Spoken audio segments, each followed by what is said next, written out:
नमस्कार, आप देख रहे हैं न्यूज़ नेशन का डिजिटल प्लेटफ़ॉर्म और मैं हूं आपके साथ सचिन दुबे। पश्चिम बंगाल में कुछ ही महीनों के बाद विधानसभा चुनाव हैं, इसीलिए लगातार वहां पर सियासी तपीश जो है, वो बढ़ती जा रही है। तमाम राजनीतिक बयान भी दिए जा रहे हैं, आरोप-प्रत्यारोप भी लग रहे हैं। कई लोग इस बात का भी ज़िक्र कर रहे हैं कि वहां पर ध्रुवीकरण की जो पूरी कोशिश है, वो तमाम पार्टियां लगातार कर रही हैं।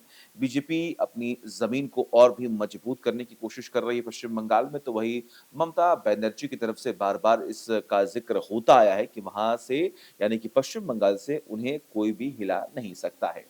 ऐसे में एक विधायक जिनकी चर्चा लगातार बहुत तेज़ हो रही है, उनके एक बयान की वजह से, वो शख्स आखिर कौन है? आखिर उस शख्स ने ऐसा क्यों किया और उस शख्स के इस बयान के बाद क्या खलबली मची हुई है, किस तरीके से घमासान मचा हुआ है, आज इस वीडियो में आपको बताने जा रहा हूँ। उस शख्स का नाम है हुमायूँ कबीर जो कि फिलहाल टीएमसी से निलंबित हो चुके हैं, वो विधायक हैं। उन्होंने इस बात का ज़िक्र किया था 25 नवंबर को कि हम एक मस्जिद बनाएँगे, जिसे हम बाबरी मस्जिद के तौर पर जानेंगे और उसकी वो आधारशिला 6 दिसंबर को रखने वाले हैं। 6 दिसंबर की तारीख को उन्होंने आधारशिला रखी और आपको ये भी जानकारी दें कि लगभग 2 लाख से अधिक लोग वहाँ पर पहुँचे, जो मुस्लिम समाज से आते हैं। जब वो लोग वहाँ पर पहुँचे तो उनके सिर पर ईंटें थीं, किसी के अ, हाथों में ईंटें थीं, किसी ने पूरी कोशिश की थी कि वो ट्रैक्टर के ज़रिए, ट्रक के ज़रिए जो-जो साधन उनके पास था, उन साधन के ज़रिए वहाँ पर यानी कि जिस लोकेशन पर ये मस्जिद बननी थी, वहाँ पर ये ईंट लेकर पहुँचे। और आपको ये भी जानकारी थी कि वहाँ पर एक स्टेज बना और उसके बाद वहाँ पर आधारशिला मस्जिद की रख दी गई। वहाँ पर चंदा भी इकट्ठा किया गया।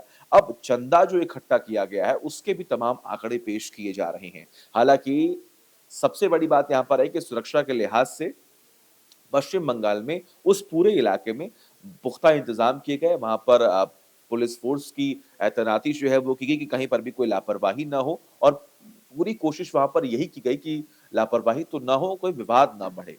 हालाँकि बीजेपी की तरफ से भी तमाम बड़े आरोप लगाए जा रहे हैं कि वहाँ पर अ, एक विशेष समुदाय को टारगेट करके उनके वोट को पाने की पूरी कोशिश की जा रही है और ये पूरा मामला बड़ा ही विवादित है। अयोध्या में जो अ पूरा विवाद हुआ था, उस विवाद को आखिर क्यों बढ़ाने की पूरी कोशिश की जा रही है? बीजेपी ने तमाम बड़े ऐसे सवाल जो है वो खड़े किए हैं। अब ज़रा मैं आपको बता दूँ कि आखिर चंदे को लेकर क्या खबरें जो है वो सामने आ रही हैं। हालाँकि इससे पहले मैं आपको बता दूँ कि हाई कोर्ट ने भी मस्जिद निर्माण को लेकर कुछ ऐसा जो फैसला सुनाया था क्योंकि वहाँ पर तमाम बड़े आरोप लगाए गए थे, अर्जी दाखिल की गई थी कि निर्माण नहीं होना चाहिए। तो कोलकाता हाई कोर्ट ने ख़ास तौर पर मस्जिद निर्माण पर रोक लगाने से इनकार कर दिया था और कोर्ट ने कहा था कि कार्यक्रम के दौरान शांति बनाए रखने की ज़िम्मेदारी राज्य सरकार की होगी। हाई कोर्ट के निर्देश के बाद हुमायूँ कबीर ने मस्जिद की नींव रख दी है। क्या तैयारी की गई थी ज़रा मैं आपको एक बार फिर से बता दे रहा हूँ कि 25 बीघा ज़मीन पर कार्यक्रम का आयोजन किया गया था। हुमायूँ कबीर ने पहले ही 3 लाख से अधिक लोगों के जुटने का अनुमान जता दिया था। अब सबसे बड़ी बात यहाँ पर ये है कि जो चंदा इकट्ठा किया गया है उसके लिए वहाँ पर ये कहा जा रहा है कि लगभग 30 लोगों को लगाया गया है जो वहाँ पर पैसों की काउंटिंग कर रहे हैं और यूपीआई के ज़रिए खाते में लगभग 93 लाख रुपए अब तक जमा कर लिए गए हैं और इसके अलावा वहाँ पर जो मशीन है वो भी लगाई गई है कि वहाँ पर जो चंदे इकट्ठा किए गए हैं, उनकी काउंटिंग जो है, वो जल्द से जल्द हो सके। अब सबसे बड़ी बात यहाँ पर ये है कि बताया ये गया कि 11 बक्से जो हैं, वो चंदे के तौर पर जमा किए गए हैं। 93 लाख रुपए जो है, वो क्यूआर कोड के ज़रिए मिले हैं। पैसे गिनने के लिए 30 लोगों को वहाँ पर लगा दिया गया है। साथ ही पैसे गिनने वाली मशीन की भी मदद ली जा रही है। हुमायूँ ने यह भी कहा कि सब कह रहे हैं कि वह बीजेपी से मिले फंड से मस्जिद बना रहे हैं। उनका यह लाइव वीडियो इसे साबित करता है क्योंकि उन्होंने एक लाइव किया फ़ेसबुक के ज़रिए, उसके बाद वीडियो पोस्ट भी किया, जिसमें उन्होंने ये दिखाने और समझाने की पूरी कोशिश की कि जो लोग मस्जिद निर्माण में जुटे हुए हैं, उन्होंने चंदा दिया है और इसी चंदे से मस्जिद का निर्माण जो है वो हो रहा है। पैसे गिनने का काम जो है वो सीसीटीवी की निगरानी में लगातार चल रहा है। उनकी बाबरी मस्जिद चंदे के पैसे से नहीं बनेगी, ये भी उन्होंने बताया कि जो आरोप लग रहे हैं कि बीजेपी का पैसा है उनके ऊपर और इसलिए वो मस्जिद का निर्माण हो रहा है, ऐसा कुछ भी नहीं है। जो लोग चंदा दे रहे हैं उनकी तरफ से ही ये निर्माण जो है वो किया जा रहा है।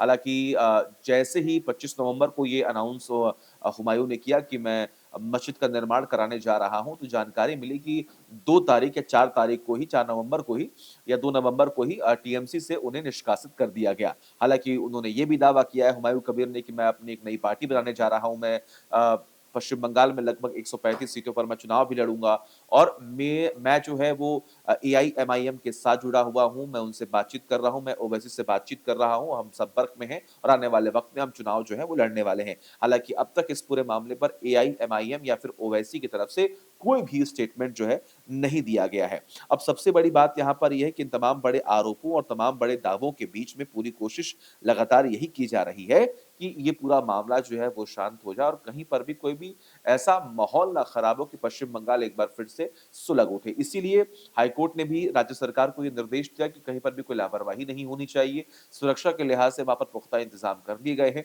और जैसा कि मैंने आपको बताया कि आने वाले वक़्त में पश्चिम बंगाल में चुनाव होने हैं। चुनाव को लेकर तमाम बयानबाज़ियों का दौर शुरू हो चुका है और ऐसे में मस्जिद निर्माण जो है एक बहुत बड़ा मुद्दा इस बार पश्चिम बंगाल में देखने और सुनने को मिला। हालाँकि इससे पहले हमने देखा था कि एसआईआर को भी लेकर लगातार तमाम बड़ी बातें जो है वो सामने आ रही थी और एसआईआर भी एक बड़ा अहम मुद्दा पश्चिम बंगाल के चुनाव में देखने को मिलेगा। लेकिन फिलहाल एसआईआर का मुद्दा जो है वो कहीं न कहीं अब धूमिल होता हुआ नज़र आ रहा है। लेकिन अब ये मस्जिद निर्माण को लेकर तमाम बयानबाज़ियों का दौर शुरू हुआ है। हालाँकि आपको क्या लगता है कि ये जो मस्जिद निर्माण हो रहा है, ये कितना सही है, कितना गलत है? कोर्ट ने आदेश दिया है कि मस्जिद निर्माण जो है वो बिल्कुल भी होना चाहिए, इसमें कुछ गलत नहीं है। हालाँकि आपका पॉइंट ऑफ व्यू क्या क्या है?